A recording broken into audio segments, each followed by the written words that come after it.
I pledge allegiance to the flag of the United States of America and to the republic for which it stands, one nation, under God, indivisible, with liberty and justice for all.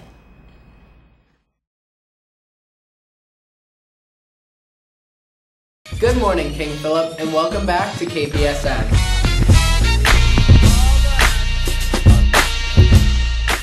We're going to start by closing the books on our winter sports season, as the final list of Hockomock League All-Stars was released. On the ice, our girls hockey team qualified 4 All-Stars. Nicole Connor, Jess Daniels, Megan Gorman, and Olivia McCarthy were all honored for their play. Going into this season, we weren't really sure how it was going to go. But I think, having 5 seniors, we were really experienced and we really clicked as a team. We had 3 great lines that we rolled, and I think we did really well. We got into the playoffs. We ended up winning our first playoff game in program history, which was really great. All of us have been playing for a couple years together, so we know each other very well, and it just shows how good this program is and all the talent we have in it. It shows that our team had a lot of depth and so many people just contributed a lot, so it's really a testament to all the skill we have on the team. And our boys hockey team produced 2 All-Stars, Colin Cook and Mike Curtin. So we had a pretty good season. I know it was my first year playing, but I really enjoyed myself. I really love the guys on the team, and we just had a great team bonding with all the pasta dinners and stuff we did before the games and the early morning practices. We just bonded, and I think we did really well this season compared to last season. Yeah, like Mike said, this has been my 4th year on the team, and just over the years watching all these guys play, playing with Will Connor, playing with all the seniors, it was a very exciting season, and I had a lot of fun. And aside from the individual achievements, it was great to just, work as a team and have a good record and really bond on and off the ice. And over to hoops. Shannon O'Connor was the only basketball player from KP to gain All-Star status. It was a great honor to be named an All-Star. There's a lot of great players this year, and my teammates pushed me to work really hard and helped me get better, so it was great. Last week we had a VIP visit our studio. KP alum and current reporter for Kpsn, Zach Cox. Zach was an 08 grad and got his start right here at KPTV. If you go to the football game tonight, you might notice something a little bit different about the field. That's right, the brand new MacTaz Field press box has finally arrived. He has spent the past several years working his way up the ladder at Kpsn and has been covering the Patriots for 2 seasons, giving him some pretty awesome opportunities. Got a job at Kpsn about 6 months after I graduated, kind of as a low-level editor, kind of general assignment guy, just covering whatever they told me to, basically. Did a lot of college hockey, a little college football, ended up doing a season on the Celtics beat, a season on the Bruins beat, did a lot of Red Sox stuff in the middle of that, and the last 2 years I've been Patriots beat writer. What is it like to talk to Bill Belichick? It's interesting. Do you remember your first time you did that? I do, yeah. I was very intimidated by him for probably 6 months. I'm still kind of intimidated by him. How does it feel to be Twitter verified? It feels awesome. It should.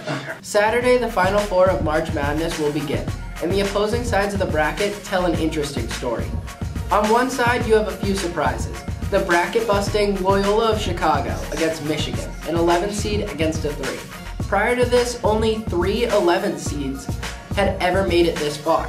These 2 sleepers caught fire during the tournament and have enjoyed some pretty incredible performances. At midcourt, extra pass. And it goes for the win! The 3-pointer by Jordan Poole! A freshman has won it for the Wolverines. Custer, crossover, kicks it. Towns for 3. Marcus Towns! Loyola Chicago moving on to the Elite 8. On the other side of the bracket, you have the Classic. 2 top seeds battling it out. Number 1 Villanova versus number 1 Kansas. 2 of the most historic basketball programs in the nation fight for a spot in the finals against a couple of Cinderellas. Will the prayers of Sister Jean continue to be answered? This should be an exciting weekend in college basketball. Of Loyola Chicago, headed to San Antonio. Tryouts are over, practices are underway, and our athletes are ready to go, including our KP tennis teams, who can hopefully get their seasons underway next week. After losing 5 seniors last year, we're we have a young team. We have a lot of promising underclassmen that will hopefully play some varsity matches, and we'll see if we can do a repeat of last year and win the Hawk again. We've been playing only indoor, so I don't even know when we'll be outside. Yeah, we've gotten some time at the Adirondack Club, but we haven't been outside at our own courts yet. We lost a lot of seniors and varsity players from last year, but there's a lot of good freshmen that are coming up this year that have a lot of potential, and a lot of the returning players from last year really stepped up, and they really improved over the off-season. It'll be a lofty one, but I think we have a really good shot at repeating as Kelly Rex champions this year. We are no strangers to the harsh winters of New England, and this spring sports season continues to be on hold while the snow melts slowly. KP groundskeeper Joey Zahner has been under a lot of pressure to get the fields and courts ready, and he's employing some rather unconventional efforts. Here's KPSN's Tim Crowley with that report. With spring sports games slated to start over the next week, the process of field preparation is starting to call for desperate measures. Our grounds crew has really had to find their creative niche to get the show going. They have found an unconventional solution that we are hoping will be successful in melting the frozen tundra.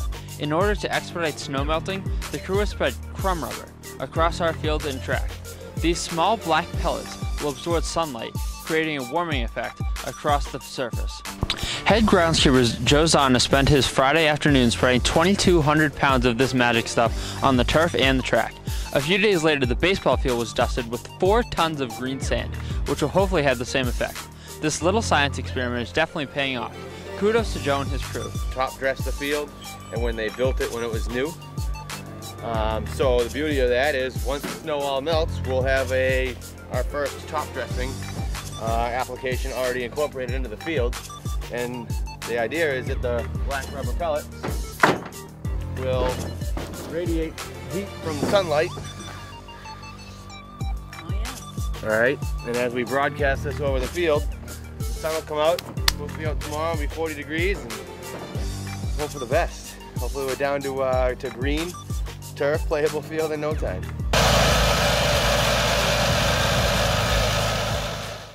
If you listen quietly, you can hear it.